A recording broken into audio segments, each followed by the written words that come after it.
Rock and roll wasn't just a sound, it was a revolution. A generation armed with guitars instead of guns, bending notes, breaking rules, and changing the world one riff at a time.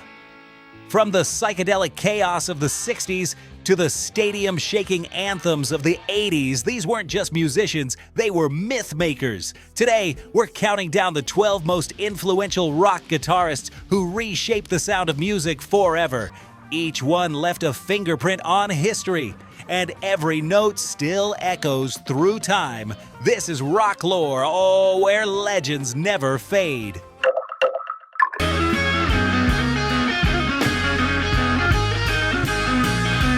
By the time the 1980s rolled around, rock was slick, polished, and drenched in reverb, but Stevie Ray Vaughan kicked down the door with a battered Stratocaster and the soul of the blues.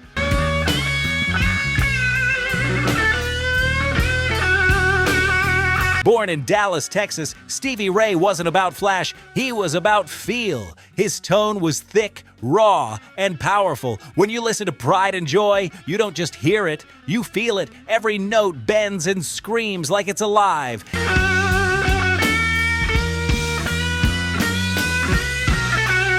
He played heavy strings that would tear most fingers apart, but for Stevie, pain and passion were part of the same language. Sadly, his life ended in 1990 in a helicopter crash, but his influence never faded.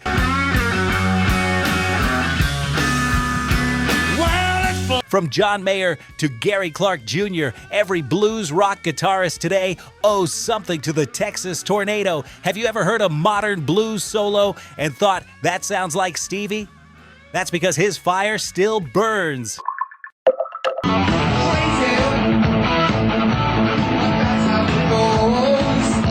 Next, we travel back to the early 80s. Heavy metal was taking form fast, loud, and wild. And in walked Randy Rhoads, a young guitarist with a classical heart and a metal soul.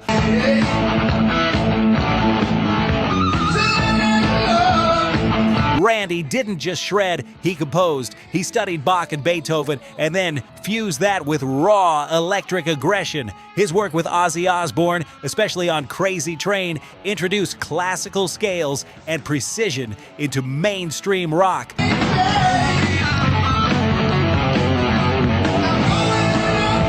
What's incredible is that he achieved all of this before his death at just 25. His short career became a legend.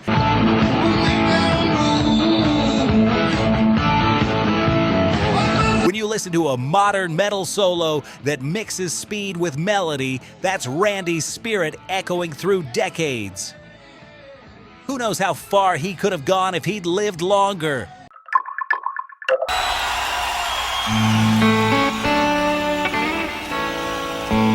Then came Eddie Van Halen, a name that practically is electric guitar. When Eruption dropped in 1978, it sounded like something from another planet. Eddie's tapping technique, harmonics, and custom guitars flipped rock upside down. Suddenly, everyone wanted to sound like him, and no one could.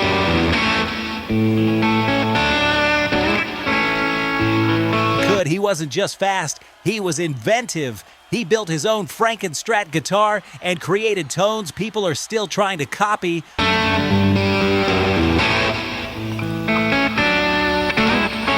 From hair metal to hard rock, his fingerprints are everywhere. Without Eddie, there's no Slash, no Nuno Bettencourt, no modern rock hero.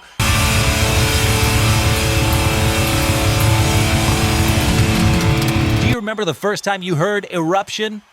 That moment you realized the guitar could sound like that?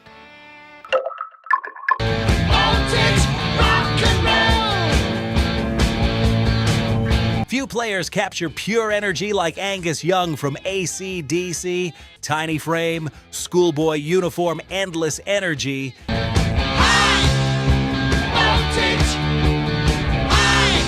From Highway to Hell to Back in Black, Angus's riffs defined stadium rock.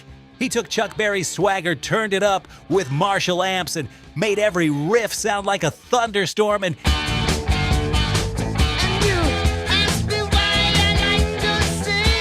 here's the thing, he never overcomplicated it. He knew rock didn't need 50 notes per second, it needed attitude.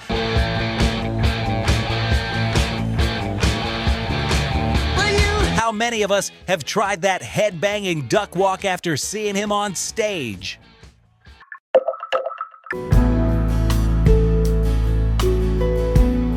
Stopped hoping it's a Now let's slow it down for a moment, because not all greatness comes from speed. Sometimes it's about space, silence, and emotion. start accepting things from day one. David Gilmour of Pink Floyd understood that deeply. He could play one note and make you cry. Listen to the solo on Comfortably Numb. It's not about how many notes he plays, but how he plays them. And then things can't go too wrong. The bends, the sustain, the phrasing, everything breathes. Gilmour's guitar was a voice, telling stories words couldn't. Always the last to know. He turned the electric guitar into a painter's brush, painting emotions across soundscapes that felt infinite. When's the last time a single note gave you chills?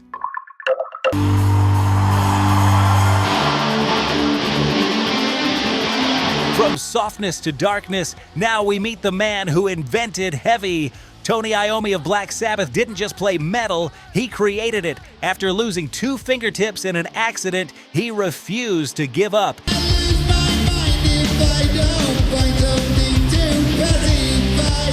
Instead, he tuned his guitar down, giving it that deep, haunting tone that would define heavy metal. Songs like Iron Man and War Pigs shaped the DNA of metal forever.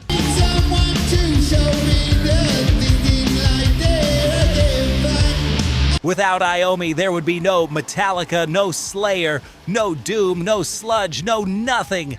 Think about it. A career born from injury became the backbone of a global genre. Isn't that the most metal story ever?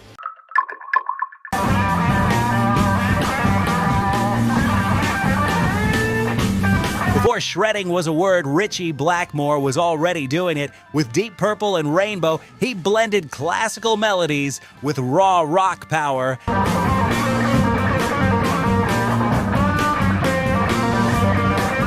That opening riff to Smoke on the Water, it's one of the first every guitarist learns, yet one of the hardest to match in feel.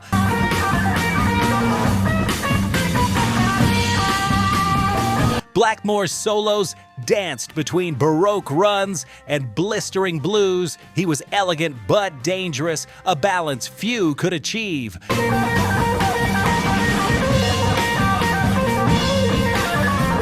Ever heard a metal guitarist play fast and melodic at once?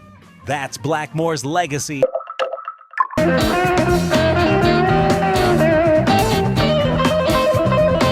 Here's the thing about Jeff Beck, he never fit in a box. He could play with the aggression of rock, the smoothness of jazz, and the soul of blues, often all in one song.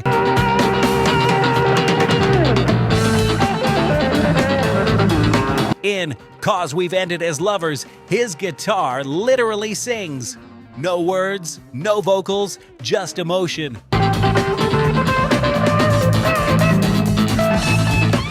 He avoided fame, rarely sang, and let his playing do the talking.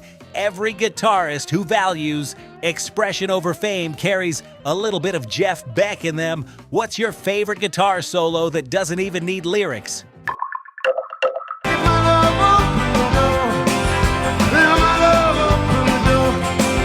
Before power chords ruled the world, Pete Townshend of The Who was swinging his arm like a windmill and smashing guitars like they were symbols of rebellion.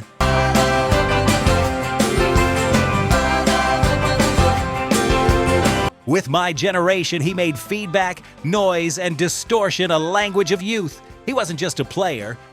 He was a storyteller, using his guitar to express frustration, anger, and freedom.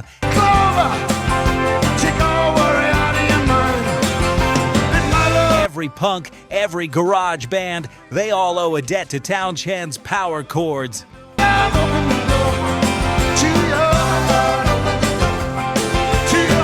Have you ever wanted to just break something to the rhythm of a great song? Pete made that art.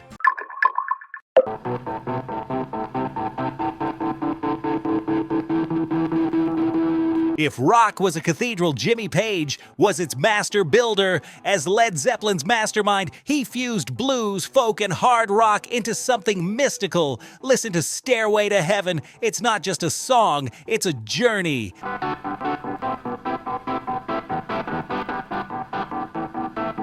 Page pioneered studio wizardry, reverse echoes, layered guitars, and mysterious tunings that made Zeppelin's music sound otherworldly.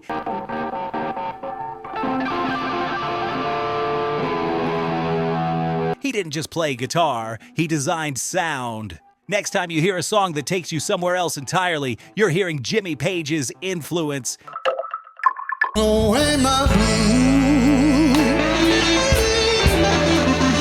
Before guitar gods had pyrotechnics and big amps, there was a man who played with nothing but soul. Eric Clapton bridged American blues and British rock, proving that emotion would always outlast flash. I think of you. From the Yardbirds to Cream to Derek and the Dominoes, Clapton's tone and phrasing made blues accessible to rock audiences everywhere.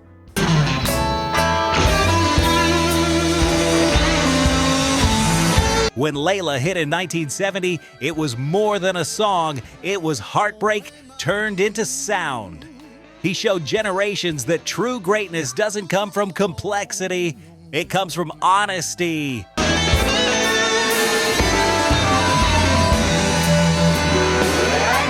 Have you ever heard a solo that sounds like someone crying through a guitar? That's Clapton.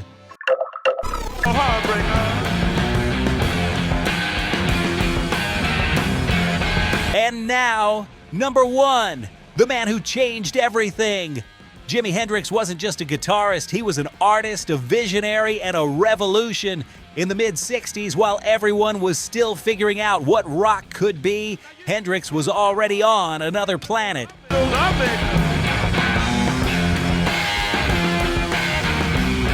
When he hit the stage at Monterey Pop and later at Woodstock, it was pure electricity, raw, spiritual, and unstoppable.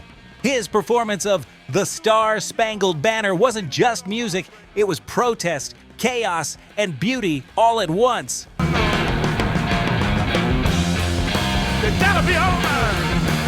With Purple Haze, he redefined what the electric guitar could sound like. Feedback wasn't noise anymore, it was emotion. Distortion became poetry. Every guitarist since, from Clapton to Prince, has walked through the doors Hendrix opened. Oh, shucks, foxy lady. He was the spark that lit the fire, and even now, decades later, the world is still catching up. The journey doesn't end here, rock warrior. Watch this next.